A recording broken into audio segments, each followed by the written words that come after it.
ओम शांति। 13 जनवरी 2024। बाबा के महावाक्य। मीठे बच्चे, मनुष्य शरीर की उन्नति का प्रबंध रचते, आत्मा की उन्नति व चढ़ती का साधन बाप ही बतलाते हैं। यह बाप की ही रिस्पॉन्सिबिलिटी है। प्रश्न: सदा बच्चों की उन्नति होती रहे, उसके लिए बाप कौन कौन सी श्रीमत देते हैं? उत्तर: बच्चे अपनी उन्नति के लिए पहला, सदा याद की यात्रा पर रहो। याद से ही आत्मा की जंख निकलेगी। दूसरा, कभी भी बीती को याद नहीं करो और आगे के लिए कोई आश न रखो।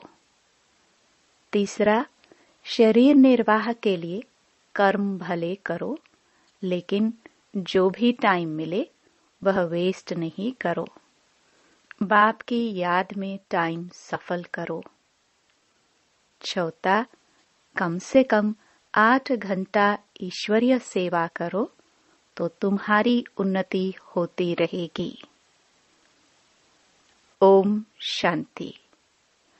रूहानी बाप बैठ रूहानी बच्चों को अथवा आत्माओं को समझाते हैं। मनुष्य कहते हैं आत्मा की रिस्पॉन्सिबिलिटी है परमात्मा के ऊपर। वही सब आत्माओं की उन्नति और मन की शांति का रास्ता बता सकते हैं। आत्मा रहती है भ्रकुटी में सबसे न्यारी। अक्सर करके रोग होते हैं शरीर में, यहाँ भ्रकुटी में नहीं। भल सिर में दर्द पड़ेगा, परंतु जो आत्मा का तख्त है वहाँ कोई तकलीफ नहीं होगी, क्योंकि उस तख्त पर आत्मा विराजमान है। अब आत्मा की उन्नति अथवा शांति देने वाला सर्जन तो एक ही परमात्मा है। जब आत्मा की उन्नति हो तब आत्मा को हेल्थ वेल्थ भी मिले। शरीर को तो कितना भी करो उससे कोई उन्नति नहीं होगी। शरीर की कुछ न कुछ खिटपिट तो रहती ही है। आत्मा की उन्नति तो सिवाय बाप के कोई कर ना सके। और सब दुनिया में शरीर की उन्नति का प्रबंध रचते हैं। बाकी आत्मा की चढ़ती कला व उन्नति होती नहीं है। वह तो बाप ही सिखलाते हैं। सारा मदार आत्मा पर है।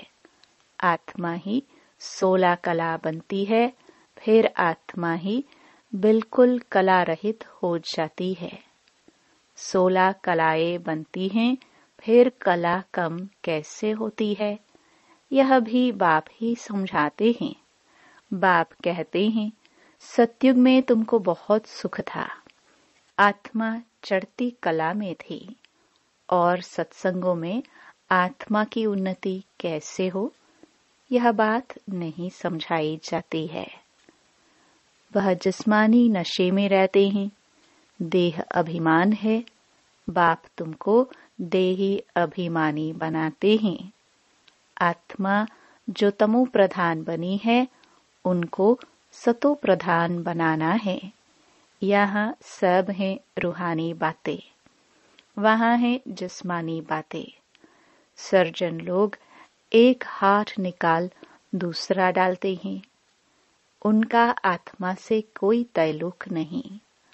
आत्मा तो भ्रकुटी में रहती है। उनका ऑपरेशन आदि कुछ नहीं होता। अच्छा, बाप समझाते हैं कि आत्मा की उन्नति तो एक ही बार होती है। आत्मा जब तमो प्रधान हो जाती है तब आत्मा की उन्नति करने वाला बाप आता है। उनके बिगर किसी भी आत्मा की चढ़ती कला हो न सके। बाप कहते हैं यह अच्छी तमो प्रधान आत्माएं मेरे पास आ न सके। तुम्हारे पास जब कोई आते हैं तो कहते हैं शांति कैसे मिले, अथवा उन्नति कैसे हो, परंतु यह नहीं जानते कि उन्नति के बाद हम कहाँ जाएंगे, क्या होगा। पुकारते ही पतित से पावन बनाओ, जीवन मुक्ति धाम में ले जाओ। तो आत्माओं को ही ले जाएंगे ना। शरीर तो यहाँ खत्म हो जाएंगे, परंतु यह बातें किसकी बुद्धि में नहीं है। यह है ईश्वरीय मत, बाकी वह सब है मानव मत। ईश्वरीय मत से एकदम आसमान में चढ़ जाते हो, शांति धाम सुख धाम में। फिर ड्रामानुसार नीचे भी उतरना ही है। आत्मा की उन्नति के लिए बाप के सिवाय और कोई सर्जन नहीं। सर्जन फिर तुमको आप समान बनाते हैं। कोई तो बहुतों की उन्नति अच्छी करते हैं, कोई मीडियम, कोई थर्ड, औरों की उन्नति करते हैं। आत्माओं की उन्नति का जवाबदार है ही एक बाप। दुनिया में यह किसको मालूम नहीं है। बाप कहते हैं इन साधुओं आदि का भी उद्धार करने मैं आता हूँ। पहले जब आत्मा आती है तो पवित्र ही आती है। अब बाप आए हैं सबकी उन्नति करने। नंबरवार पुरुषार्थ अनुसार तुम्हारी देखो कितनी उन्नति हो जाती है। वहाँ तुमको शरीर भी फर्स्ट क्लास मिलता है। बाप है ही अविनाशी सर्जन, वही आकर तुम्हारी उन्नति करते हैं। तो तुम ऊंचते ऊंच अपने स्वीट होम में चले जाएंगे। वो लोग मून पर जाते हैं। अविनाशी सर्जन तुमको उन्नति प्राप्त कराने लिए कहते हैं मामेकम याद करो तो विकर्म विनाश होंगे। बाप विश्व के बच्चों को लिबरेट करते हैं। जब तुम स्वर्ग में जाएंगे तब और सब शांति धाम में होंगे। बाप कितना वंडरफुल कार्य करते हैं, कमाल है बाप की। तब कहते हैं तुम्हारी गत मत तुम्हें जानो।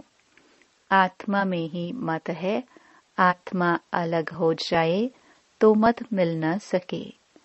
ईश्वरीय मत से चढ़ती कला, मानव मत से उतरती कला, यह भी ड्रामा में नोंद है। वो लोग समझते हैं अभी स्वर्ग बन गया है, आगे चलकर मालूम पड़ेगा कि यह नरक है व स्वर्ग। भाषा के ऊपर कितना हंगामा करते हैं। दुखी है ना। स्वर्ग में दुख होता नहीं, अर्थक्वेक भी नहीं होगी। अब पुरानी दुनिया का विनाश होना है, फिर स्वर्ग बन जाएगा। फिर आधा कल्प वह भी गुम हो जाता है। कहते हैं द्वारिका सागर के नीचे चली गई, सोने की चीजें नीचे दब गई हैं। सो तो जरूर अर्थक्वेक से नीचे जाएंगे। समुद्र को थोड़े ही खोद कर निकालेंगे। धरती को खोदते हैं, वहां से माल निकालते हैं। बाप कहते हैं मैं सबका उपकार करता हूँ। मेरा फिर सब अपकार करते, गाली देते। मैं तो अपकारी का भी उपकार करता हूँ, तो मेरी जरूर महिमा होनी चाहिए। भक्ति मार्ग में देखो कितना मान है। तुम बच्चे भी बाप की कितनी महिमा करते हो। चित्र में 32 गुण दिखाए हैं। अभी तुम भी बाप जैसे गुणवान बन रहे हो, तो कितना पुरुषार्थ करना चाहिए। टाइम वेस्ट नहीं करना चाहिए। बहुत हाईएस्ट बाप पढ़ाते हैं तो रोज जरूर पढ़ना चाहिए। यह अविनाशी बाप भी है, टीचर भी है। पिछाड़ी में आने वाले पुरानों से भी तीखे जा रहे हैं। अब सारी दुनिया की उन्नति हो रही है बाप द्वारा। श्री कृष्ण को भी गुणवान बनाने वाला बाप है, सबको देने वाला है, बाकी सब लेते हैं। यह घराना बन रहा है नंबरवार पुरुषार्थ अनुसार। बेहद का बाप देखो कितना मीठा और कितना प्यारा है। ऊंचे ते ऊंचे बाप द्वारा अब सबकी उन्नति हो रही है। बाकी तो सबको सीढ़ी उतरनी है। कमाल है बाप की। भल खाओ पियो सब कुछ करो, सिर्फ बाबा के गुण गाओ। ऐसे नहीं बाबा की याद में रहने से खाना नहीं खा सकते। रात को फुर्सत बहुत मिलती है। 8 घंटा तो फुर्सत है। बाप कहते हैं कम से कम 8 घंटा इस गवर्नमेंट की सेवा करो। जो भी आए उनको आत्मा की उन्नति के लिए रास्ता बताओ। जीवन मुक्ति माना विश्व का मालिक और मुक्ति माना ब्रह्मांड का मालिक। ये समझाना तो सहज है ना, परंतु तकदीर में नहीं है तो तदबीर क्या कर सकेंगे। बाप समझाते हैं कि बाप की याद सिवाय आत्मा की जंग निकल नहीं सकती। भल ज्ञान सारा दिन सुनाओ, परंतु आत्मा की उन्नति का उपाय याद के सिवाय और कोई नहीं। बाप बच्चों को बहुत प्यार से रोज रोज समझाते हैं, परंतु अपनी उन्नति करते हैं व नहीं करते हैं वह हर एक खुद समझ सकते हैं। यह सिर्फ तुम नहीं सुनते हो, परंतु सब सेंटर्स वाले बच्चे सुनते हैं। यह टेप रखी है, यह भी अपने में आवाज भरकर जाती है सर्विस पर। यह बहुत सर्विस देती है। बच्चे समझते हैं शिव बाबा की मुरली हम सुनते हैं। तुम्हारे द्वारा सुनने से इनडायरेक्ट हो जाता है, फिर यहाँ आते हैं डायरेक्ट सुनने के लिए। फिर बाबा ब्रह्मा मुख द्वारा सुनाते हैं अथवा मुख द्वारा ज्ञानामृत देते हैं। इस समय दुनिया तमो प्रधान हो गई है, तो उस पर ज्ञान की वर्षा चाहिए। वह पानी की वर्षा तो बहुत होती है, उस पानी से तो कोई पावन बन नहीं सकता। यह है सारी ज्ञान की बात। बाप कहते हैं अब जागो, मैं तुमको शांति धाम ले जाता हूँ। आत्मा की उन्नति भी इसमें है। बाकी सब हैं जिस्मानी बातें। रूहानी बातें सिर्फ तुम ही सुनते हो। पदमपति भाग्यशाली सिर्फ तुम ही बनते हो। बाप है गरीब निवास, गरीब ही सुनते हैं। तब बाप कहते हैं अहिल्याओं गणिकाओं को भी समझाओ। सतयुग में ऐसी बातें नहीं होती। वह है बेहद का शिवालय, अब है बेहद का वेश्यालय। बिल्कुल ही तमो प्रधान है। इससे जास्ती मार्जिन नहीं है। अब इस पतित दुनिया को चेंज होना है। भारत में राम राज्य और रावण राज्य होता है। जब अनेक धर्म हो जाते हैं तब अशांति हो जाती है। लड़ाई तो लगती ही रहती है। अब तो बहुत जोर से लड़ाई लगेगी। कड़ी लड़ाई लग फिर बंद हो जाएगी, क्योंकि राजाई भी स्थापन हो, कर्मातीत अवस्था भी हो। अभी तो कोई कह ना सके। वह अवस्था आएगी तो पढ़ाई पूरी हो जाएगी, फिर ट्रांसफर हो जाएंगे अपने पुरुषार्थ अनुसार। इस भंबोर को आग तो लगनी है, फटाफट विनाश हो जाएगा। उनको खूने नाहिक खेल कहा जाता है। नाहिक सब मर जाएंगे। रक्त की नदियां बहेंगी, फिर घी दूध की नदियां बहेंगी। हाहाकार से जय जयकार होगी। बाकी सब अज्ञान निद्रा में सोते सोते ही खत्म हो जाएंगे। बड़ी युक्ति से स्थापना होती है। विघ्न भी पड़ेंगे, अत्याचार भी होंगे। अब माताओं द्वारा स्वर्ग का द्वार खुलता है। है तो पुरुष भी बहुत, परंतु माता जन्म देती है तो उनको पुरुष से इजाफा ज्यादा मिलता है। स्वर्ग में तो नंबरवार सब जाएंगे। कोई 2 जन्म मेल के भी बन सकते हैं। हिसाब किताब जो ड्रामा में नोंद है वही होता है। आत्मा की उन्नति होने से कितना फर्क पड़ जाता है। कोई तो एकदम हाईएस्ट बन जाता है, कोई तो बिल्कुल लोएस्ट। कहाँ राजा तो कहाँ प्रजा। मीठे मीठे बच्चों को बाप समझाते हैं, अब पुरुषार्थ करो, योग से पवित्र बनो, तब धारणा हो। मंजिल बहुत ऊंची है। अपने को आत्मा समझ बहुत प्यार से बाप को याद करना है। आत्मा का परमात्मा के साथ लव है ना, यह है रूहानी लव, जिससे आत्मा की उन्नति होती है। जिस्मानी लव से गिर पड़ते हैं, तकदीर में नहीं है तो भागंती हो जाते हैं। यज्ञ की बड़ी संभाल चाहिए। माताओं की पाई पाई से यज्ञ की सर्विस हो रही है। यहाँ गरीब ही साहूकार बनते हैं। सारा मदार पढ़ाई पर है। तुम अभी सदा सुहागिन बनती हो, यह सबको फीलिंग आती है।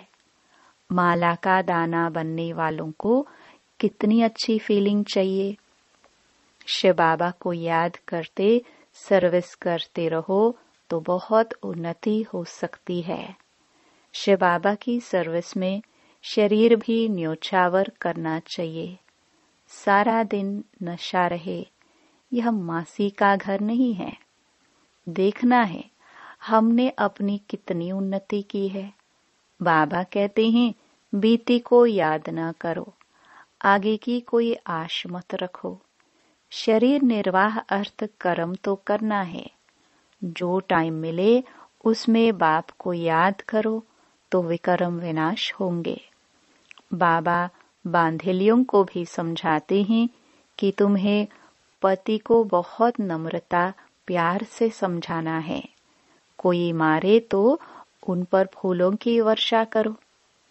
अपने को बचाने की बड़ी युक्ति चाहिए। आंखें बड़ी शीतल चाहिए, कभी हिले नहीं। इस पर अंगद का भी मिसाल है, बिल्कुल अडोल था। तुम सब महावीर हो। जो कुछ पास्ट हुआ उनको याद नहीं करना है, सदैव हर्षित रहना है। ड्रामा पर अटल रहना है।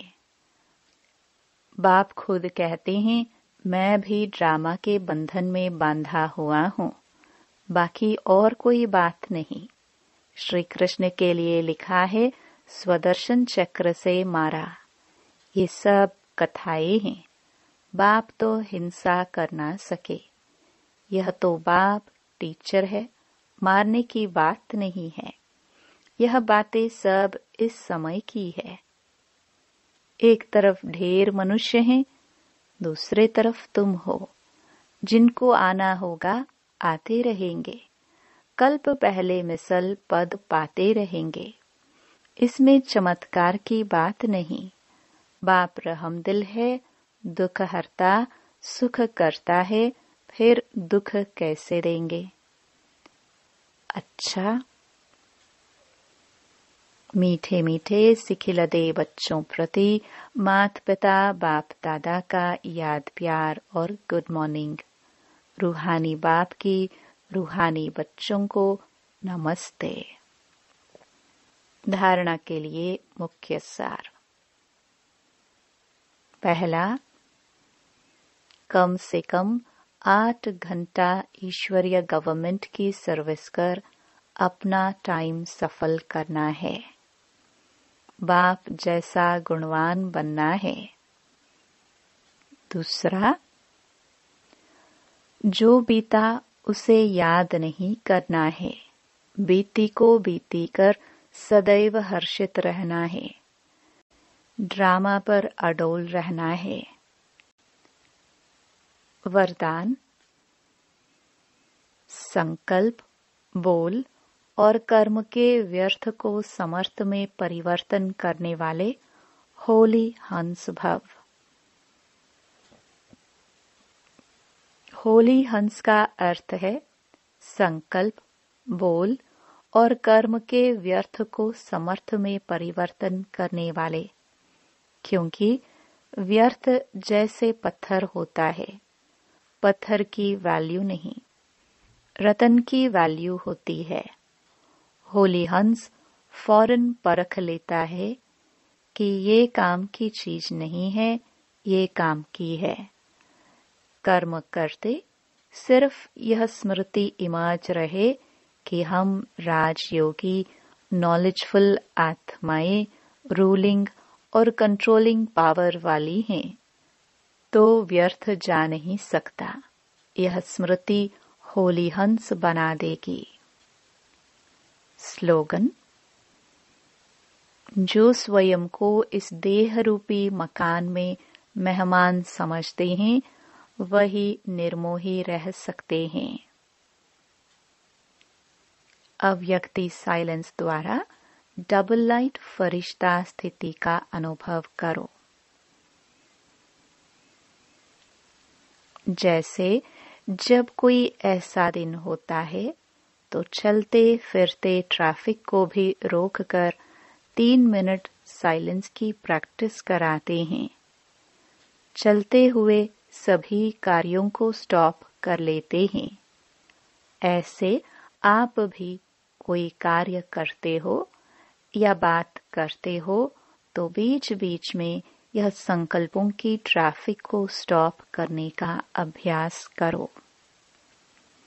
1 मिनट के लिए भी मन के संकल्पों को, चाहे शरीर द्वारा चलते हुए कर्म को, बीच में रोककर अपने फरिश्ते स्वरूप में स्थित हो जाओ। ओम शांति।